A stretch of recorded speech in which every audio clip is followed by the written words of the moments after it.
भाऊ आपण पहिल्यांदा ज्या पक्षामध्ये काम करतो विश्व हिंदू परिषदेमध्ये काम करतो आपल्याला तिथून उमेदवारी डावलल्यानंतर एकंदरीत काळेवाडीमध्ये असं वाटत होतं की मंगेश भाऊ नडे यांना त्यांच्या कार्याच्या जोरावर भाजपची उमेदवारी मिळेल. अचानक असं काय घडलं की तुम्हाला शिवसेनेमध्ये प्रवेश करून तुम्हाला उमेदवारी घ्यावी लागली?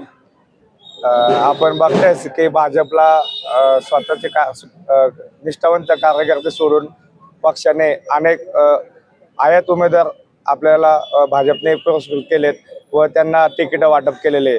त्यातून पक्षातील भारतीय जनता पक्षातील जे जे निष्ठावंत कार्यकर्ते त्यांनी त्यांचा प्रचंड रोष निर्माण होऊन त्यांनी अपक्ष लढवण्याचा काही जणांनी निर्णय घेतला.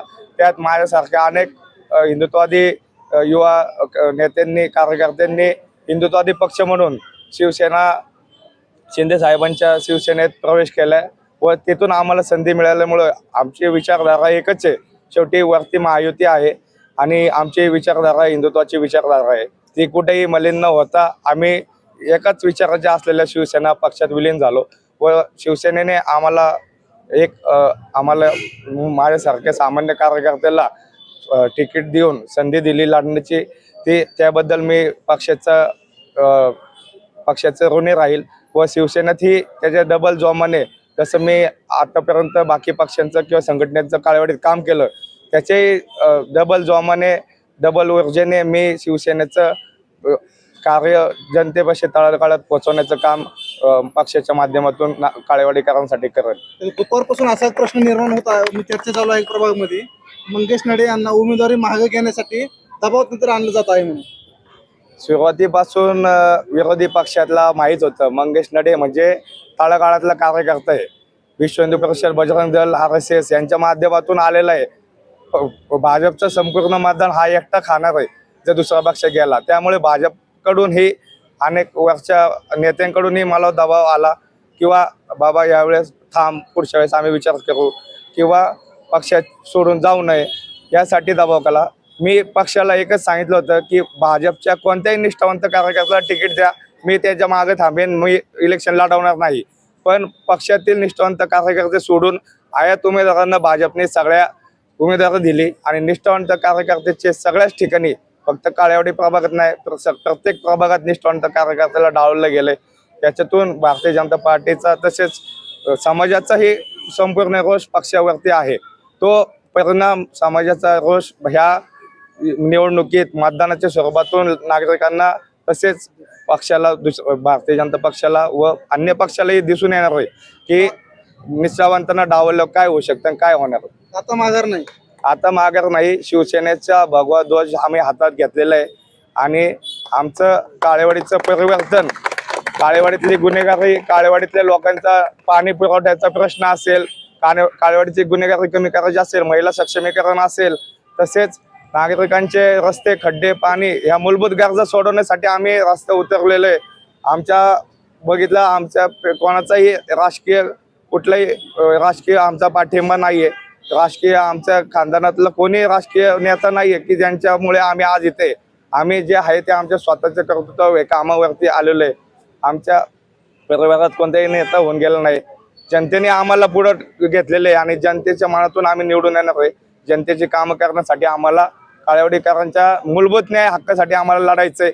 त्यासाठी आम्ही सगळे नवीन चेहरे काळेवाडीसाठी पुढे आलेले आहे. नक्कीच काळेवाडीकर आम्हाला संधी देऊन त्यांची सेवा करण्याची संधी देतील आणि काळेवाडीतला प्रश्न, पाण्याचा प्रश्न असतील, गुन्हेगारी असतील, महिला सक्षमीकरण असतील, याच्यासाठी आम्ही नक्कीच चांगलं काम करू. विशेष म्हणजे जे पालिकेचा दवाखाना आहे, अनेक वर्ष झालं, 15 वर्ष झालं गेली, काही नगरसेवक सत्ता उपभोगतात ते काळेवाडीत. साधा त्यांना पिण्याच्या पाण्याचा प्रश्न झाला, आरोग्यविषयी सेवा काळेवाडीत शासकीय दवाखाना उभा करता नाही आला. ते आम्ही पुढील 5 वर्षात शासकीय दवाखाना आणि पाण्याचे मोठा टँक, म्हणजे तसे थेरगावला मोठं पाण्याची टँक आहे, टाकी आहे, तशी टाकी आपल्या काळेवाडीत कशी होईल यासाठी आमचा प्रथम प्रयत्न असणार आहे. धन्यवाद. तर तात्या, तुम्ही एक असा चमत्कार घडून दाखवला, एवढं म्हणजे मुरबी राजकारण तुमच्यातून दिसून आलं की सेना गोळा करणं हे चांगलं जमलं नाही. मी कसं जमिलं, एक महिन्यात उमेदवार मागून घेतो, एक महिन्यात रात्र तुमच्याकडे आले, भाजपचे 2 उमेदवार इच्छुक असले ते 2 केले, एवढं कसं जमिलं तुम्ही? हे सर्व आपले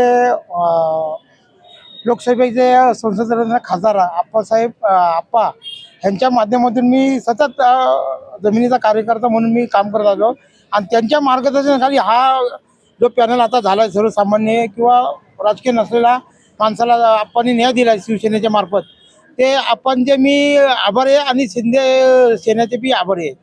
त्याच्यामुळं हे मला सर्व करता आलं.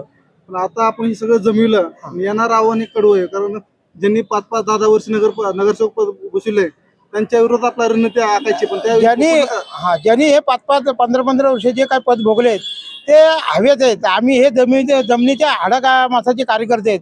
लोकांपर्यंत पोहोचलेलो आम्ही की लोकांचे सर्वसामान्यांचं काय समस्या आहे.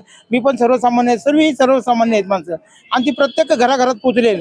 त्याच्यामुळे त्यांचं काय आम्हाला आमच्यावर दबाव काय येणार नाही आणि जनता आम्हाला निवडून देणार आणि शिवसेनेचा पॅनल 100% निवडून येणार आपणच्या मार्गदर्शनाखाली.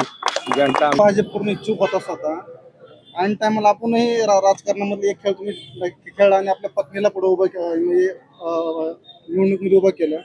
तर आपण कसं पाहता एकनिष्ठीनं आपण काम केलं, म्हणजे विधानसभेला काम केलं, अचानक तुम्हाला सुद्धा तुमच्यावर अन्याय झाला सर? खरं पाहता वास्तविक मी आमदारकीला चिंचवड मतदारसंघातील लोकप्रिय आमदार आपले शंकरभाऊ जगताप यांच्या माध्यमातून मी कामाला सुरुवात केली आणि जाहीर पार्टीमध्ये येऊन मी उमेदवार म्हणून इथून लढून तुम्हाला भरघोस मतांनी विजयनगरमधून लीड देईल असं त्यांना ग्वाही देऊन मी कामाला सुरुवात केली. त्यांच्या माध्यमातून मी प्रचाराला सुरुवात केली. काम करत असताना मी लोकांच्या नागरिकांसमोर गेलो. लोकांच्या तक्रारी आणि सोसायटीतल्या बाकीच्या अडीअडचणी जे समोर आल्या आणि ते कार्य आणि त्या अडचणी ते मी लिहून घेतल्याने 1 वर्षामध्ये ज्या ज्या लोकांनी मिटिंगमध्ये मला प्रश्न सांगले तर प्रश्नाचे सोडवायचा प्रयत्न मी केला. उदाहरणार्थ अंडरग्राऊंड केबलिंग असेल, ड्रेनेजचं काम असेल, पाणी पुरवठ्याचे कामं असतील, ही कामं सोडवत गेलो. आणि ही शब्द मी त्याला त्यांच्या इलेक्शनच्या वेळेस मी नागरिकांना मी वचन दिले होते की तुम्ही ह्यांना निवडून द्या. आम्ही 4 जण आम्ही इथून काम करणारे आहे, तिथे एक तळागाळातून काम करणारे आम्ही उमेदवार आहोत आणि त्या माध्यमातून आम्ही काम करत आलो आणि लोकांच्या समस्या सामोरे गेलो आणि लोकांनी स्वीकारलं. आणि 8-10 महिन्यामध्ये नागरिकांनी पाहिलेलं आहे की समाजसेवक म्हणून मी नगरसेवक कमी पण समाजाचं काम करत असताना कार्य केलं, ते समाजाचं काम केलं मी आणि ते करत राहणं शेवटपर्यंत. आणि बऱ्याचशा समस्या ज्या जाणवल्या त्यांना, जे 10 वर्षामध्ये 5 वर्ष तर हे नगरसेवक होते आणि 5 वर्षानंतर प्रशासक बसलं. जे 5 वर्ष नगरसेवक सत्तेत असतात त्यांना काम करता आलं नाही, ते 5 वर्ष प्रशासक असल्यावरती काय काम करणार. ते नंतर म्हणाला की आम्ही हे केलं ते केलं, याच्या माध्यमातून ते केलं. मग ज्यावेळेस सत्तेवरती तुम्ही नगरसेवक पदावरती होते त्यावेळेस कुठलं एक काम नाही ते केलं, त्यावेळेस कुठलं काम नाही करता आणि आता श्रेय घ्यायचं काम करतात ते की ह्या 5 वर्षामध्ये नंतर प्रशासक असताना तुम्ही कामं केली, हे नागरिकांनी ओळखून घेतलेलं आहे. म्हणून त्या नागरिकांनी आता ही निवडणूक त्यांनी त्यांच्या हाती गेलेली आणि त्यांना चेहरे बदली करायचा निश्चय हे मतदार राजांनी केलेला आहे. त्यामुळं आम्हाला आमच्या चौघांचं 4 उमेदवार या काळेड प्रभागातून निश्चितच आपले कार्यसम्राट खासदार श्रीरंग अप्पा बाळासाहेब यांच्या माध्यमातून आमचे चारही नगरसेवक आमचे शिवसेनेचे होतील यात काही शंकाच नाही.